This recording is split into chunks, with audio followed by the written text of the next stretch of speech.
성경에는 세 종류의 사람이 있습니다. 하나는 육에 속한 사람이 있습니다. 이것은 하나님을 믿지 않는 사람, 즉 불신자를 말합니다. 또 하나는 육신에 속한 사람이 있습니다. 주님을 영접한 하나님의 자녀입니다. 그럼에도 불구하고 신앙이 자꾸 넘어지고 힘이 없는 모습이에요. 그래서 자신의 마음속에 두 마음에 이 영적 싸움을 하는 것을 우리가 로마서 7장 22, 23절에서 보게 됩니다. 이것을 육신에 속한 자라 이렇게 소개합니다. 또 하나는 영에 속한 사람이 있습니다. 하나님의 영이 마음을 지배한 사람입니다. 영에 속한 사람은 성령으로 충만한 사람을 말합니다.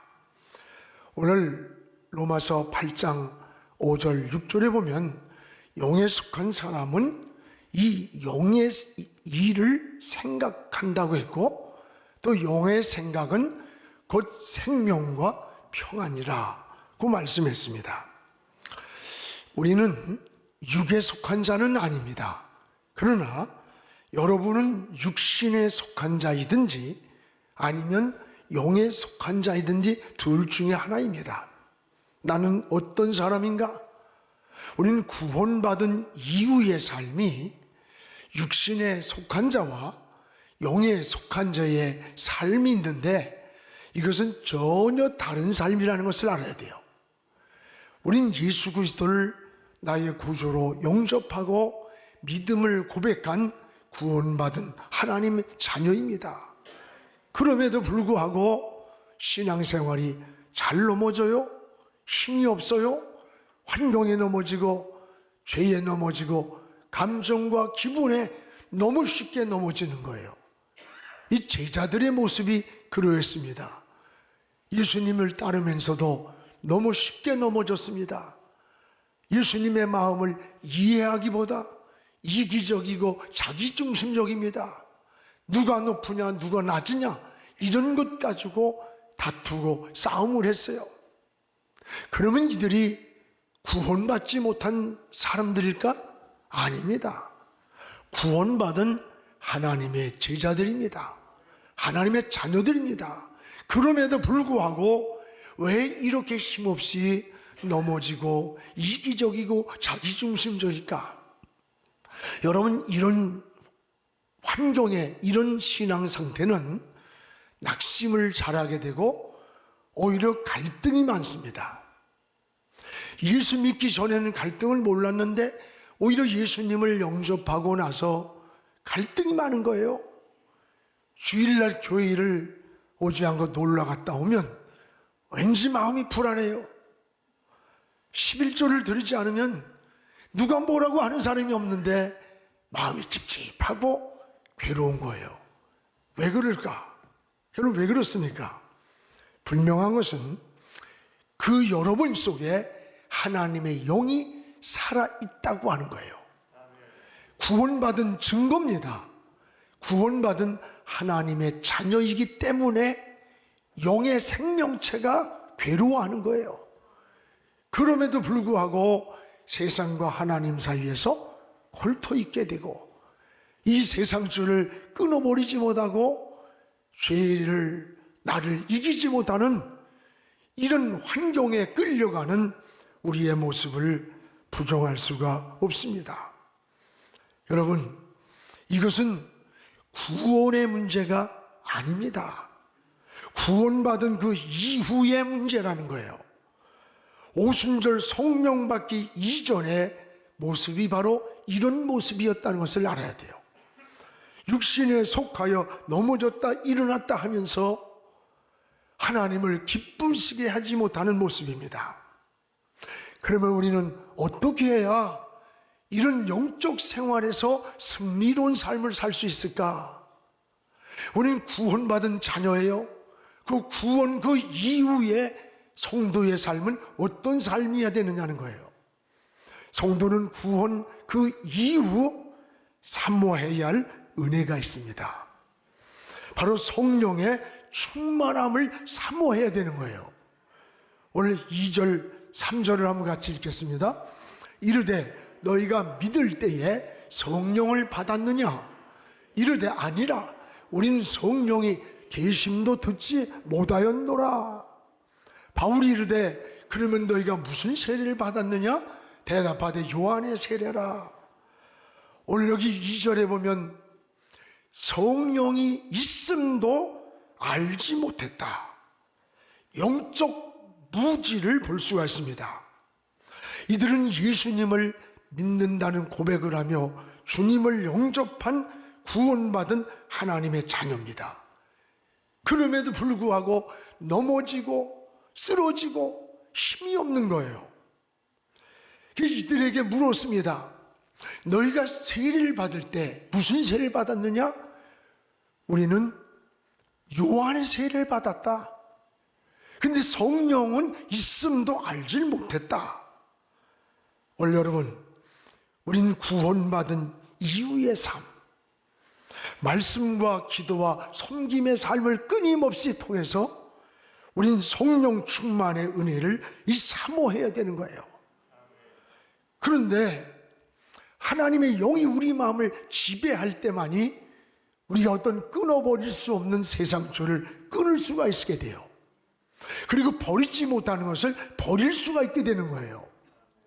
죽은 물고기는 물결 따라 떠내려가지만 살아있는 물고기는 그 물결을 영유에서 거슬러 가는 거예요. 신앙도 똑같습니다. 영적 생활이 성령이 내 마음을 지배할 때 우리가 떠내려가는 삶이 아니라 이 세상을 이기면서 승리하면서 영유에서 올라가는 것과 같은 거예요. 누가 시키질 않아도 마음속에 주님의 일을 하고 나면 기뻐요. 여러분, 무엇인가 자꾸 하나님께 기도하고 싶어지고 하나님께로 자꾸 나아가고 싶고 하나님의 전을 사모하고 예배를 기다리는 거예요. 아볼로는 어떤 사람인 거 아니? 사도행전 18장 24절에서 25절에 보면 아볼로에 대해서 나와요. 우리 한번 같이 읽어보면 좋겠어요. 알렉산드리아에서 난 아볼로라 하는 유대인이 에베소에 이르니 이 사람은 언변이 좋고 성경에 능한 자라.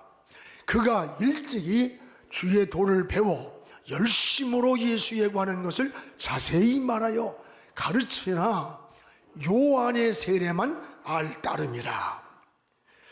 이 아볼로는 유대인으로서 언변이 좋고 학문이 뛰어났고 성경에 능했고 그 당시에 여러분 어떤 철학적 문학적 변론에서도 능히 이겼던 이런 아주 지성인의 목회자입니다.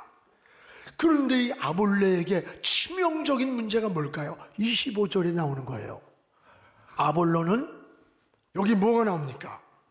일찍이 주의 도를 배워 열심으로 예수에 관한 것을 자세히 말하며 가르쳤으나 그러나 요한의 세례밖에는 모르겠다. 요한의 세례만 알 따름이라. 오늘 아볼로는 성령의 은혜를 경험하지 못한 그런 지도자라는 것을 보여줘요. 요한의 세례만 알 따름이라. 다시 말하면 영적인 경험이 없는 거예요. 성령의 은혜를 경험하지 못했다는 거예요. 이 요한의 세례. 그럼 요한의 세례는 뭔가? 이것은 구원의 증표를 말해요. 우리가 예수 믿고 영접한 사람에게 베푸는 세례를 요한의 세례라고 합니다. 이것은 굉장히 중요한 거예요. 예수님도 세례를 받았습니다. 여러분, 신앙에서 가장 중요한 게 뭐냐? 세례예요. 예수 믿는다는 고백을 하는 시간, 구원의 증표로 베푸는 게 세례예요. 그래서 사람이 임종이 올 때 예수님을 영접하게 만들어요. 나 예수 믿는다고 하면 그 즉석에서 세례를 베풀면 그가 하나님의 자녀가 되는 거예요. 굉장히 중요한 거예요. 근데 이 아볼로는 고린도에서 바로 이 물세례, 많은 사람들이 이것을 받고 예수님을 영접했고 구원을 받았어요. 가장 중요한 거예요. 구원의 증거를 가졌던 거예요. 그런데 문제가 생겼습니다. 오순절에 임한 성령의 세례를 알지 못했다. 영적인 무지, 성령의 은혜를 경험해보지 못한 이런 지도자였다는 거예요. 저는 오늘날 목회도 이 성령의 은혜를 경험하지 못하고, 여러분, 여기 요한의 세례만 알 뿐이라는 것에 여기서 멈추면 승리로운 목회, 승리로운 신앙, 승리로운 사명을 이룰 수가 없어요. 여러분, 신앙생활에 기쁨이 없어요. 즐거움과 감격을 모르고 살아가게 되는 거예요.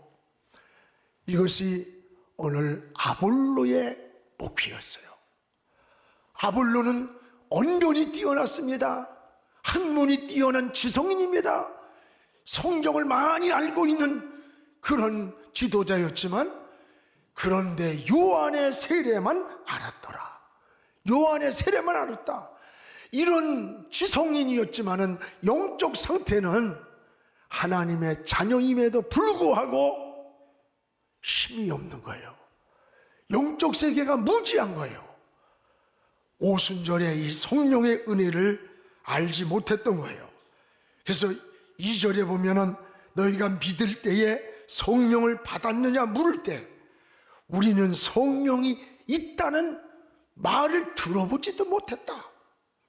영적인 무지 때문입니다. 오순절에 약속한 성령의 은혜를 경험하지 못하고, 여러분, 목회를 하면 참 사명이 힘이 들어요. 그리고 노동이 되는 거, 노동자는 늘 힘들고 지친 거예요. 우린 직분이 사명이 아니라 무거운 짐이 되는 거예요. 자꾸 주의 일하면서 부딪히는 거예요.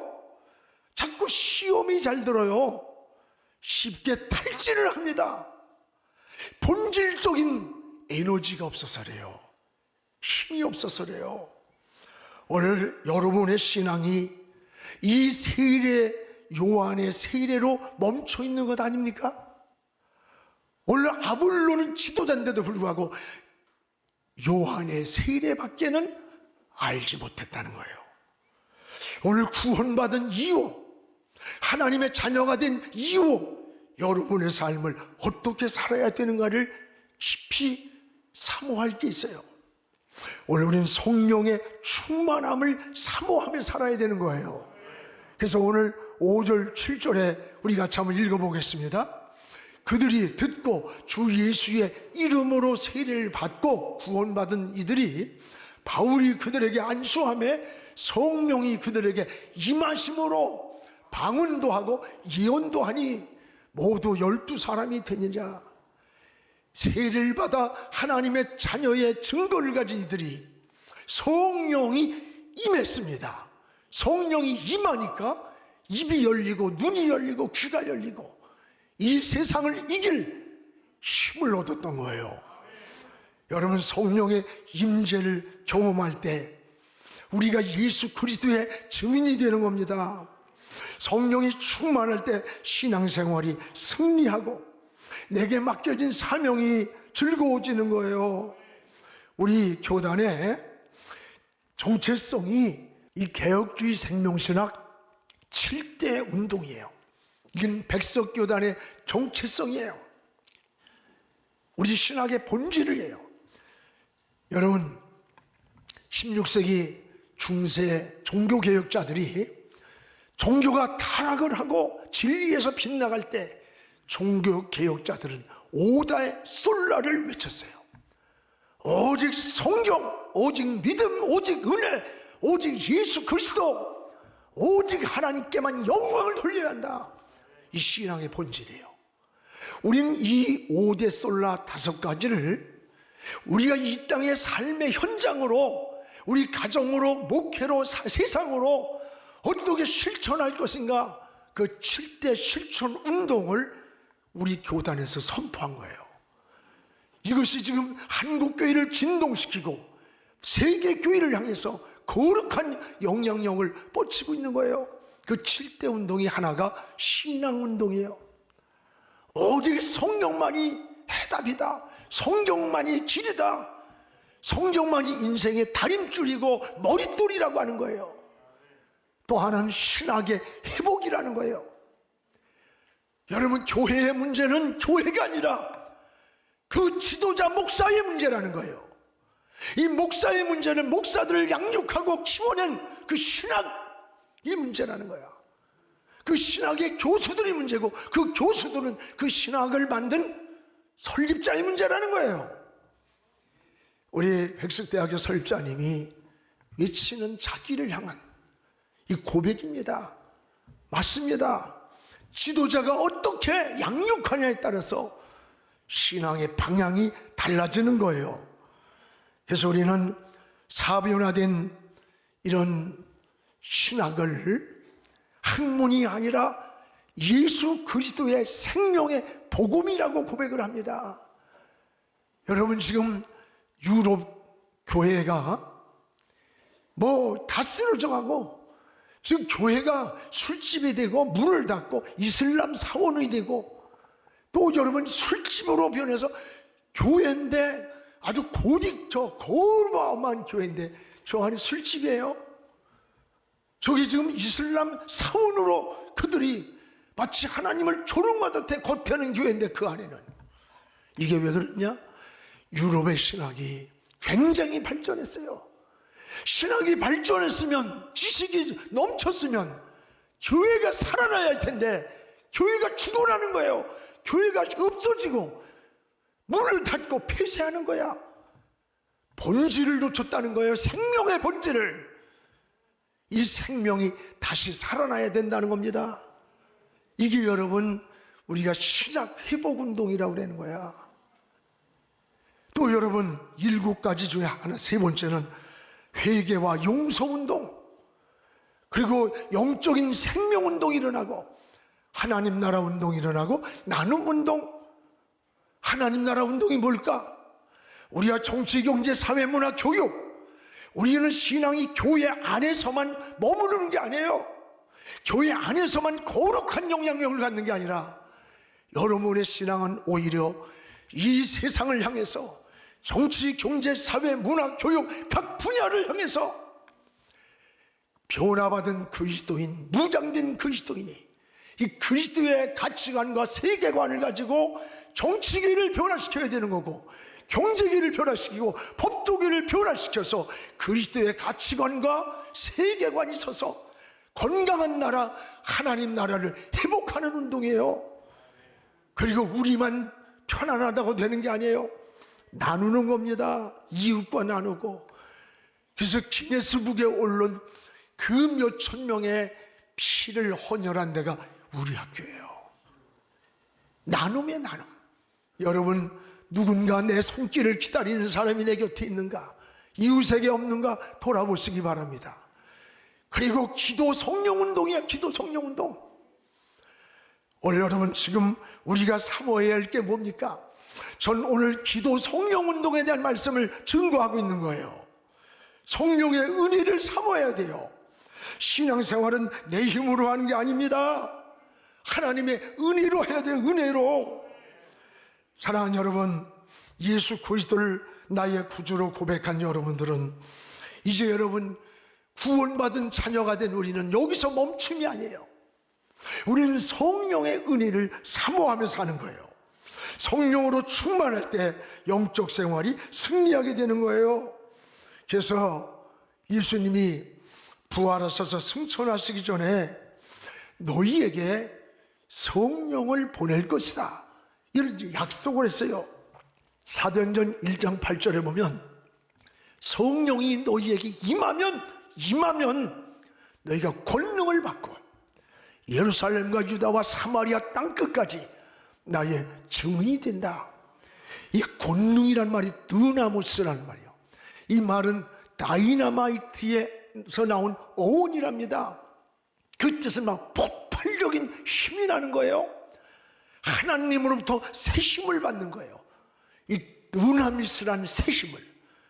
그리고 그러면 너희가 증인이 돼, 증인.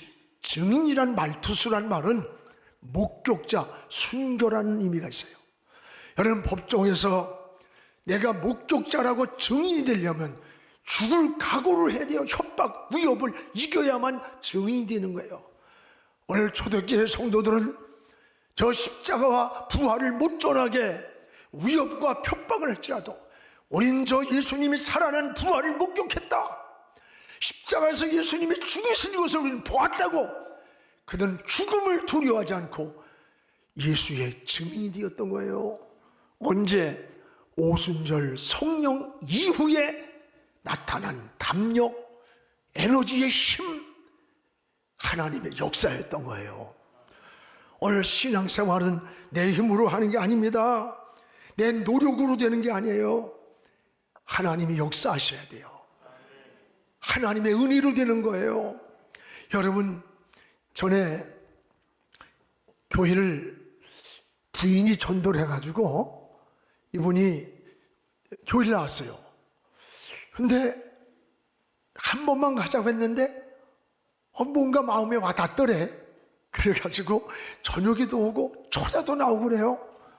한 6, 7개월 됐는데 원래 그래요. 목사님, 큰일 났어요. 큰일 났어요. 식사를 하자고 그래서 같이 하면서 얘기를 해요. 그래서 하는 말이, 제가요 하루에 담배를 2갑씩 피웠어요. 2갑.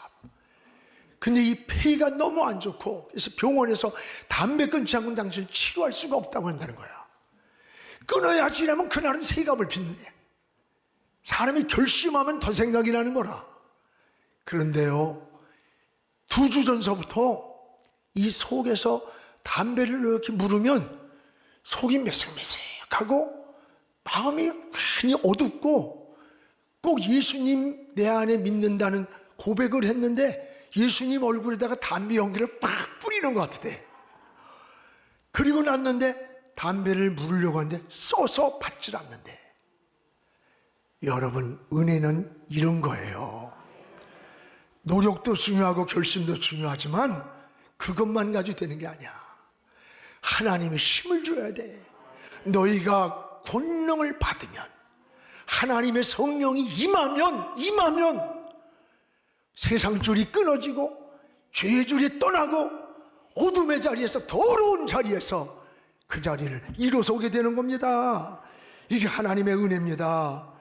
여러분, 신앙생활을 내 힘으로 하려고 하고 주의 일도 내 힘으로 하려고 하면 자꾸 부딪혀요. 스트레스 받아요. 시험이 찾아오고 고통이 많아요. 우리는 하나님의 은혜로 해야 됩니다. 하나님의 영이 감동할 때 우리가 봉사가 즐겁습니다. 행복한 거예요. 주의 일이 즐겁고, 중창단이 즐겁고, 성가대가 즐겁고, 교사가 즐겁고, 주의 일을 하고 나면 너무 기쁜 거예요. 일주일의 삶이 행복한 거예요. 오늘 아볼로가 말했던 요한의 세례에서 우린 더 나가야 됩니다. 이 요한의 세례에서 구원받은 자녀로 멈추면 안 돼요. 오순절에 임했던 성령의 세례를 사모하시기를 주의 이름으로 축원합니다. 여러분, 사도행전은 성령을 통한 사도들의 행적이에요. 행적. 이것은 지금 멈춘 게 아니에요. 우리는 지금도 끊임없이 사도행전의 역사를 사모하면서 나가야 되는 겁니다. 사도행전은 28장에서 멈춘 게 아니고 29장을 쏘내려가는 거예요. 사도들의 성령을 통한 행적은 끊임없이 우리 주님 오실 때까지 이루어져야 된다는 것을 깨닫기를 축복합니다. 그래서 성령은 우리의 스승이 되신다 그랬어요. 요한복음 14장 26절에 보면, 같이 한번 읽읍시다. 보혜사 곧 아버지께서 내 이름으로 보내실 성령, 그가 너희에게 모든 것을 가르치고, 두 번째, 내가 너에게 말한 것을 생각나게 하리라. 보혜사가 우리의 스승이 되셔서 성령이, 그분은 우리를 가르쳐 줍니다. 여러분, 몰라서 잘못되는 게 많아요. 또 여러분, 우리에게 모든 걸 생각나게 해주신다는 거예요. 베드로가 닭울음 소리에 간밤에 하신 예수님 말씀이 생각나서 밖으로 튀어나가 통곡을 하며 울었어요. 오늘 여러분, 예수님 말씀이 생각났던 닭울음, 하찮은 닭울음 소리에 이 생각나게 하신 게 우연한 기억이 아니에요. 주께서 하신 말씀을 성령이 생각나게 해서 그 자리에 머물러 있지 않고 밖으로 나와서 통곡을 하며 회개하게 만든 거예요. 그렇습니다. 오늘 사랑하는 여러분, 우리가 죄악의 길을 걸어갈 때, 여러분이 잘못된 길을 걸어갈 때에 주의 말씀이 생각나게 하는 거예요. 그래서 돌이키게 하는 겁니다. 이게 성령이 하시는 거예요. 우리는 넘어질 수 있어요. 실수할 수 있습니다. 그러나 하나님의 은혜를 경험한 사람은 이 주의 말씀이 생각이 나서 다시 일어나게 되는 거고, 다시 그 자리를 정리하고 돌아오는 겁니다. 이게 다른 거예요.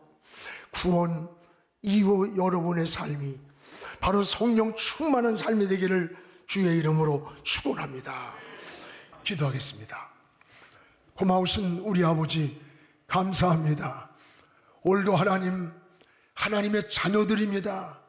예수 그리스도를 나의 구주라고 고백한 자녀들입니다. 그러나 구원받은 그 구원 이후에 우리의 삶이 어찌 이렇게 약하고 넘어지고 쓰러지고 비틀거리고 세상 따라 흔들립니까? 주여, 이제 오순절의 성령의 은혜를 사모합니다. 하나님의 능력을 사모합니다. 성령이여 새 힘을 주시고 새 영을 주시고 우리의 가는 길을 인도하여 주시옵소서. 예수님의 이름으로 기도하옵나이다. 아멘.